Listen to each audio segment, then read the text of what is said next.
गरीब बहू का जादुई घास का एसी।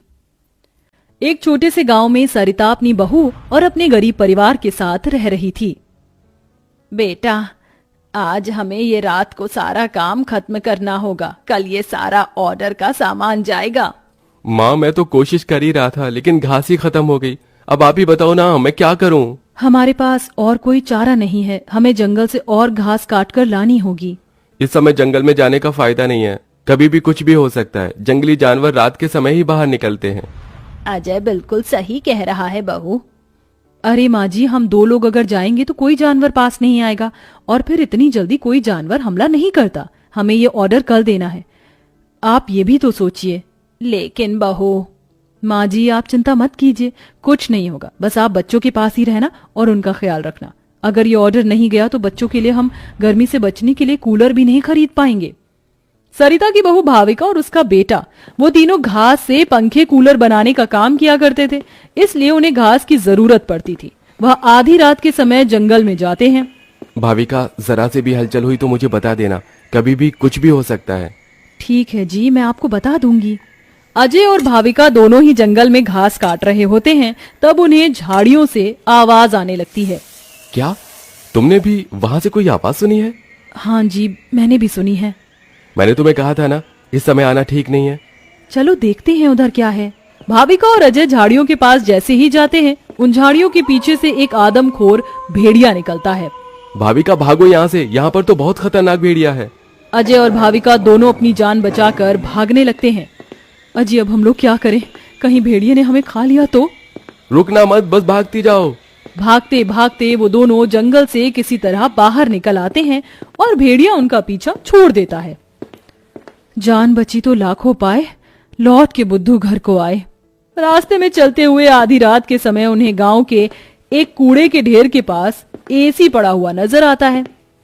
अरे देखो जी, यहाँ पर एसी पड़ा है। अरे पता नहीं किसका होगा, चलो यहाँ से चलते हैं। मुझे लगता है किसी ने ऐसे ही डाल दिया होगा। मैं तो कहती हूँ इसे लेकर चलते हैं। भाविका अजय को एसी ले जाने के लिए मना लेती है, जिसके बाद वो दोनों उस एसी को घर ले आते हैं। तुम दोनों तो घास लेने गए थे, ये क्या लेकर आ गए हो? ये हमें रास्ते में पड़ा मिला। जब हम कूलर पंखे बना लेते हैं तो एसी भी बना सकते हैं। इस खराब एसी को छोड़ो और ये बताओ, क्या तुम घास लेकर आई हो? सरिता के ये बोलने के बाद जंगल की दुर्घटना के बारे में दोनों बताते हैं, जिसे सुनकर सरिता हैरान रह जाती है। अच्छा, इसका मतलब बहुत बड़ी मुसीबत से बचकर आए हो तुम दोनों, और साथ में ये कचरा उठाकर ले आए। वह तीनों बहुत ज्यादा परेशान हो जाते हैं। कल का ऑर्डर पूरा करने के बाद उन्हें कुछ पैसे मिल जाते, लेकिन घास न होने की वजह से उनका ऑर्डर पूरा नहीं हो पाता और वह ऑर्डर कैंसिल हो जाता है। अगले दिन उनके टूटे फूटे घर के अंदर धूप की किरणें आने लगती हैं, जिससे बहुत ज्यादा गर्मी हो जाती है। हे भगवान, कितनी गर्मी लग रही है, घर में पंखा भी नहीं चल रहा है। मुझे भी बहुत गर्मी लग रही है। पिताजी, हमें बहुत गर्मी लग रही है। हमारे घर में एक पंखा भी ठीक से नहीं चलता। बेटा, थोड़ा सा सब्र रखो, कुछ दिनों में मेरे पैसे मुझे मिल जाएंगे तो मैं घर के अंदर एक अच्छा सा पंखा लगवा दूंगा। हमारा वो ऑर्डर तो कैंसिल हो गया, लेकिन सुबह में घास ले आई थी मैं। चलिए गांव वालों के कूलर और पंखे में घास लगा देते हैं, उससे कुछ तो पैसे आएंगे। हाँ, तुमने सही कहा। भाविका और अजय दोनों मिलकर पुराने कूलरों के अंदर घास लगा रहे होते हैं और यहाँ घर में राजू दिशा गर्मी से परेशान हो रहे होते हैं। काश कि हमारे घर में भी कोई एसी होता। तभी दिशा की नजर उसके पिता के लाए हुए एसी के ऊपर पड़ती है। अरे राजू, जरा इसे देखो, लगता है पिताजी हमारे लिए एसी लेकर आए हैं, पर उन्होंने ये एसी अभी तक क्यों नहीं लगाया? क्योंकि ये एसी खराब है, बस इसीलिए। कल रात तुम्हारे माता पिता को यह कूड़े करकट में मिला था। ये सुनने के बाद राजू इस बात से तो खुश होता है कि उसके पिताजी पुराना ही सही, कम से कम एक एसी तो घर पर लेकर आए। कुछ देर बाद वह अपने दोस्तों के पास खेलने चला जाता है। ढोलू, कहाँ हो तुम? चलो खेलते हैं।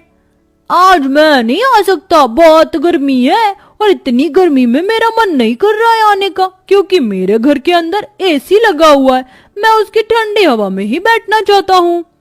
क्या कहा? तुम्हारे घर के अंदर भी एसी है? हाँ, और हमारा एसी बहुत अच्छा चलता है, बहुत ठंडा कर देता है घर को। राजू यह सुनकर बहुत खुश होता है। वह वापस अपने घर पर आता है और अपने पिता से कहता है, पिताजी मेरे लिए एसी ठीक कर दीजिए, बहुत गर्मी होती है घर के अंदर, मेरे सभी दोस्तों के पास एसी है।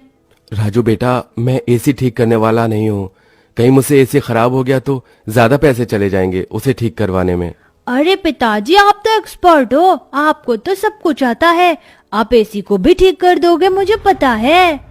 राजू के कहने पर अजय एसी को ठीक करने की कोशिश करता है। अजय को लगता है कि उसके ठीक करने पर एसी ठीक हो गया होगा, लेकिन एसी ऑन होते ही उसके अंदर से धुआं निकलने लगता है। ये क्या हो गया? लगता है ये एसी खराब है, फेंक दो इस एसी को। राजू गुस्से में ऐसा कहकर चला जाता है, जिसके बाद उसे इस तरह देखने से उसके दोनों माता पिता परेशान हो जाते हैं। हमें हमारे बेटे के लिए एक एसी तो बनाना चाहिए।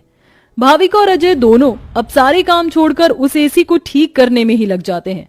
वह उसकी ठंडी हवा खाने के लिए उसके चारों तरफ हरी घास लगा देते हैं, जिससे कि उस एसी की हवा और भी ज्यादा ठंडी हो जाए। चलो, अब एसी तैयार है, इसे चलाकर देखते हैं। भाविका जैसे ही घास का एसी चलाती है, अचानक से उस एसी के आंख, नाक, मुंह बन जाते हैं। क्या बात है, तुमने तो मुझे बिल्कुल नए जैसा बना दिया है, लेकिन समझ नहीं आ रहा कि तुमने मेरे ऊपर ये घास क्यों लगाई है। एसी को बात करते हुए देख वो सभी डर जाते हैं। अरे हाँ, सॉरी, मुझे माफ करना, मैं अपने आप को इंट्रोड्यूस करना भूल गया। मैं एक जादुई एसी हूँ, मेरे पास परी लोक की शक्तियां हैं, मैं गरीबों की मदद करता हूँ और तुम्हें मेरी बहुत ज्यादा जरूरत थी, लेकिन मैं खराब होने की वजह से अपनी शक्तियां इस्तेमाल नहीं कर सकता था। तुमने मुझे ठीक कर दिया, उसके लिए तुम्हारा बहुत बहुत शुक्रिया। माँ, पिताजी देखो, ये एसी तो बात भी करता है। हाँ, तुमने बिल्कुल सही कहा, ये तो कोई जादुई एसी है। तुमने बिल्कुल सही कहा, मैं हूँ एक जादुई एसी, बल्कि अब मैं हूँ एक घास का जादुई एसी और मुझे तुमने बनाया है। ये घास का जादुई एसी चलता भी है या फिर बस बातें ही करता है? तभी जादुई एसी के अंदर से ठंडी ठंडी हवाओं के साथ घास के बने हुए एसी निकलने लगते हैं। अरे वाह, इसकी ठंडी हवाओं के साथ इसके अंदर से तो घास के बने एसी भी निकल रहे हैं। यही तो मेरा जादुई कमाल है, मेरी ठंडी हवाओं के साथ तुम्हें घास का एसी भी मिलेंगे। ये तो सोने पर सुहागा हो गया। ऐसा जादुई एसी मैंने कभी नहीं देखा। अब उनके पास इतने सारे घास के एसी हो गए थे जिन्हें वह देखकर सोच में पड़ जाते हैं। आजकल बाजार में एसी बहुत महंगा मिलता है, हम घास के बने हुए सस्ते एसी बेचकर पैसे कमा सकते हैं। सही कहा माँ आपने, पर क्या लोग घास के बने एसी खरीदना चाहेंगे? सरिता यह सुनकर थोड़ी देर चुप हो जाती है। हमें पहले एसी बेचकर देखना चाहिए। इस तरह भाविका और अजय दोनों मिलकर बाजार में घास के बने एसी बेचने के लिए चले जाते हैं, जहां घास के बने एसी देखकर सभी लोग हैरान रह जाते हैं। एसी तो बहुत देखे, लेकिन ऐसा एसी नहीं देखा, ये तो बहुत अलग है। घास से बने एसी मैं भी खरीदना चाहूंगी। कितने का है एक? ज्यादा नहीं, मात्र 1000 रुपए का है। आजकल एसी 30-40 हजार तक मिलते हैं और तुम इतने सस्ते में बिल्कुल कौड़ियों के भाव बेच रहे हो। चलो मुझे एक दे दो।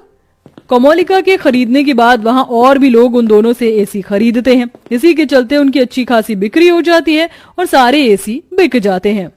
आज का ये आखिरी एसी बचा है, इसे मैं अपने घर में लगाऊंगा। अजय घास का एक एसी अपने घर में भी लगा देता है और घास के जादुई एसी का इस्तेमाल वो बस तभी करता है जब उसे एसी बेचने के लिए पैसे चाहिए होते हैं। जादुई घास के एसी, अपनी ठंडी ठंडी हवाएं दो, जिससे मुझे तुम्हारे जादुई घास के एसी मिले। अजय के इतना बोलते ही जादुई घास के एसी के अंदर से ठंडी ठंडी हवाओं के साथ घास के बने एसी निकल आते हैं। इस तरह धीरे धीरे अजय अपना घास के बने एसी का बहुत बड़ा बिजनेस खोल लेता है और धीरे धीरे उसकी सारी परेशानियां खत्म हो जाती हैं। अब वह गरीब परिवार खुशी खुशी रहने लगता है।